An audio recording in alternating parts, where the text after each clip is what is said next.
70वां श्लोक। अपूर्णमानम् अचल प्रतिष्ठम समुद्रम माप्य परिविशन्ति यदत् तदत् कामा यम परिविशन्ति सर्वे से शांति मापनोति न काम कामी। भगवान कहते हैं जैसे संपूर्ण नदियों का जल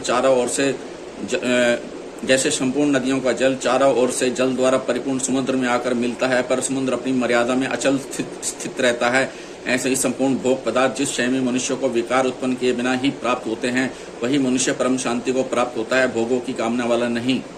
अपूर्णमानम् अचल प्रतिष्ठम समुद्रम मापे परिविशन्ति यदत्। वर्षा काल में नदियों और नदों का जल बहुत बढ़ जाता है, कई नदियों में बाढ़ आ जाती है, परंतु जब वह जल चारों ओर से जल द्वारा परिपूर्ण समुद्र में आकर मिलता है, तब समुद्र बढ़ता नहीं, अपनी मर्यादा में ही रहता है।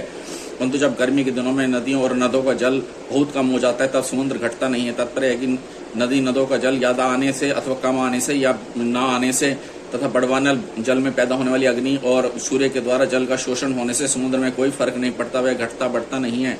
उसको नदी नदों के जल की अपेक्षा नहीं रहती, वह तो सदा सर्वदा ज्यों का त्यों ही परिपूर्ण रहता है और अपनी मर्यादा का कभी त्याग नहीं करता। तद कामना यह परिविशन्ति सर्वे से शांति में अपनोती। ऐसे ही संसार के संपूर्ण भोग उस परमात्म तत्व को जानने वाले संयमी मनुष्य को प्राप्त होते हैं, उसके सामने आते हैं, पर वे उसके कहे जाने वाले शरीर और अंतःकरण में सुख दुख विकार पैदा नहीं कर सकते, अतः वह परम शांति को प्राप्त होता है। उसकी जो शांति है वह परमात्म तत्व के कारण से है, भोग पदार्थों के कारण से नहीं। यहाँ जो समुद्र और नदियों का जल का दृष्टांत दिया गया है, वह स्थित प्रज्ञ संयमी मनुष्य के विषय में पूरा ठीक नहीं घटता। कारण है कि समुद्र और नदियों के जल में तो सजाइता है, अर्थात जो जल समुद्र में भरा हुआ है उसी जाति का जल नद नदियों से आता है, और नद नदियों से जो जल आता है उसी जाति का जल समुद्र में भरा हुआ है। परंतु स्थित प्रज्ञ और संसारिक भोग पदार्थों में इतना फर्क है कि इसको समझने के लिए दिन रात आकाश पाताल का दृष्टांत भी ठीक नहीं बैठ सकता। कारण है कि स्थित प्रज्ञ मनुष्य जिस तत्व में स्थित है वह तत्व चेतन है, नित्य है, सत्य है, असीम है, अनंत है, और संसारिक भोग पदार्थ जड़ हैं, अनित्य हैं, असत्य है, सीमित है, अनंत वाले हैं।